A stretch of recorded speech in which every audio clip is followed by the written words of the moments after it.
ఏవిరా బిడ్డాకి ఇదేనా రావు కాక గదేంది మీరు ఓట్లేనికి పోలే ఎవరికేస్తే ఏం లాభం? పెట్టిన దానికి 10 ఇంతలు సంపాదించేటోళ్ళే కదా. తెల్లని అన్ని పాలు కావు, నల్లని అన్ని నీళ్లు కావు. మోడీ చెప్పి అవు మామా, మనం ఓటు వేస్తుంది మన ఆర్థిక వ్యవస్థను ఇంకా పెంచడం కోసం. ఎన్ని కష్టాలు వచ్చినా మన కోసం నిలబడుతున్న గొప్ప నాయకుడి కోసం. ఒకప్పుడు టెర్రరిస్టుల విధ్వంసాలతో, నక్సలైట్ల దాడులతో దద్దరిల్లిన నా నేల ఈ రోజు ఎక్కడా ఉగ్రవాదుల దాడులు లేకుండా, మతం పేరుతో మారణ హోమాలు లేకుండా ప్రశాంతంగా ఉందంటే కారణం మోదీ కాదంటామా? మోదీ గారి అడుగులో అడుగు వేస్తూ నేనుంటాను. మరి మీరు కమలం గుర్తుకి ఓటేద్దాం, బీజేపీని గెలిపిద్దాం. మోడీ మన అందరి నేస్తం, బీజేపీనే గెలిపించేద్దాం. మాది ఒడిచెర్ల, మా అవ్వగారు అన్నది పెళ్ళి. మా తమ్ముడు చచ్చిపోతే 5 లక్షలు వచ్చినాయి. 5 లక్షలు వస్తే మా మరదల్ని మొత్తం మోసం మాటలు మాట్లాడి, బోగర్ మాటలు మాట్లాడి 5 లక్షలు తీసుకుని 4 లక్షలన్నర తీసుకున్నాడు. తీసుకొని 9 నెలలు అయినాక ఏమయ్యా అని అడిగితే దొంగ జాగా ముడిపెట్టిండు. అల్లని తిప్పించుకుంటలేడు, ఆ పైసలు ఇస్తలేడు, రిజిస్టర్లు చేస్తలేడు. వాళ్ళకి ఇల్లు లేదు, ఇడుపు లేదు, చిన్న చిన్న పిల్లలు, ఆడదిక్కులేడు. మా నాయన లేడు మొదటి నుంచి, మా తమ్ముడు లేడు మధ్యలో. వాళ్ళు ఇబ్బంది పడుతుర్రు. నేను వచ్చి ఏం చేయగలుగుతా? ఒకళ్ళు బరువు ఒకళ్ళని ఎత్తుకోగలుగుతానా నేను? వాళ్ళు తిరుగుతుర్రు, మస్తు ఏడుతుర్రు కూడా. వాళ్ళ కోసం నేను చూడలేక నాకు మస్తు ఇబ్బంది అవుతుంది.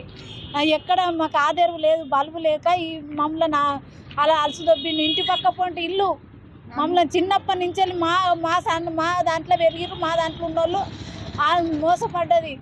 ఇప్పుడు లాస్ట్కి వచ్చేటవరకు గట్టెట్లు ఇచ్చింది. అన్న కింది తెత్తుర్రు. సారు మీ దండం పెడతా, వాళ్ళకు న్యాయం చేయరు, మీ కాలు మొక్తాను.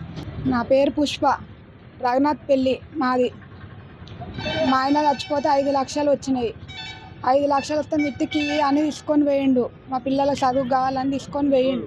లక్ష్మయ్య, మలకపురం లక్ష్మయ్య పిల్లల చదువు కావాలని తీసుకొని పోయిండు మిత్తికని.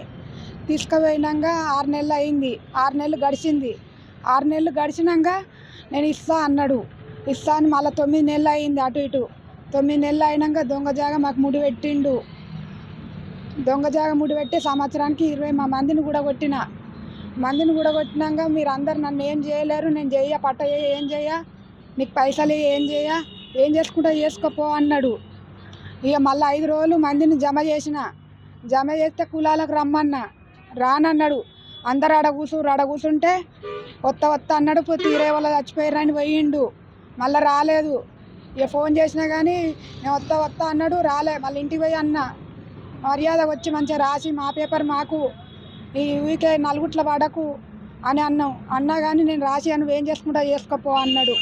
కడియన్స్ గారు నా అండగా ఉన్నాడు అన్నాడు. పోలీసులు నా అండగా ఉన్నారన్నారు. మాకు న్యాయం చేయాలి మీరు. మాది రఘునాథ్ పెళ్ళి.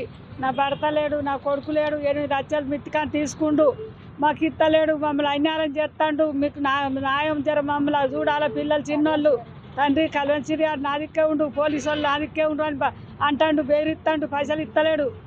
బాంచాను మిత్తికాని ఇచ్చిండు. కేసీఆర్ 5 లక్షలు ఇస్తే నా కొడుకు జరిగిపోయిండు. మందు పోసుకొని 5 లక్షలు ఇస్తే మిత్తికాని తీసుకొని మళ్ళా 9 నెలలు అయినాక పోతే పట్టగాని మెడ పెట్టిండు.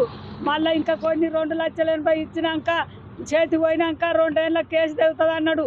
ఇప్పుడు 3 ఏళ్ళు అవుతుంది, ఇస్తలేరు. పోలీసు వాళ్ళు నాదిక్కే ఉన్నారు, కలిసి నాదిక్కే ఉండని బెదిరిస్తాడు. సారు మీ బాంచాను, నాకు డబ్బులు ఇవ్వాలి. ఏం చిలక రాసిచ్చిండు పట్టగాని భూమి పాటు. ఆ పాటు మాకు వద్దంటాను. 10 ఏళ్ళ దాకా పట్ట కదట. మాకు ఇల్లు లేదు, మందిలో పోయి ఉంటున్నాం. మా 2 పిల్లలు, అత్తగోడళ్ళం, ఆడోళ్ళం. మమ్మల్ని గోస పెడతాడు, ఇయ్యాలంటాడు. మాకు న్యాయం చేయండి, మీకు క్షణానికి మీకు న్యాయం చేయండి.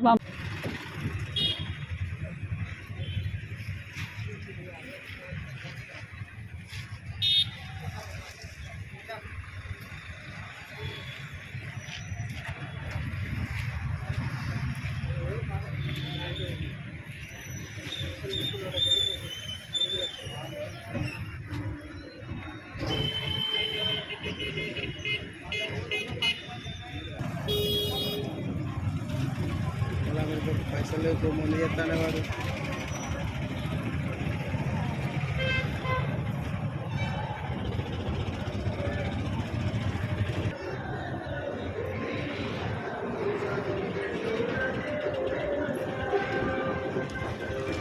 అసలైన తొలి వెలుగు. ఫాలో వాట్సాప్ @తొలి వెలుగు official.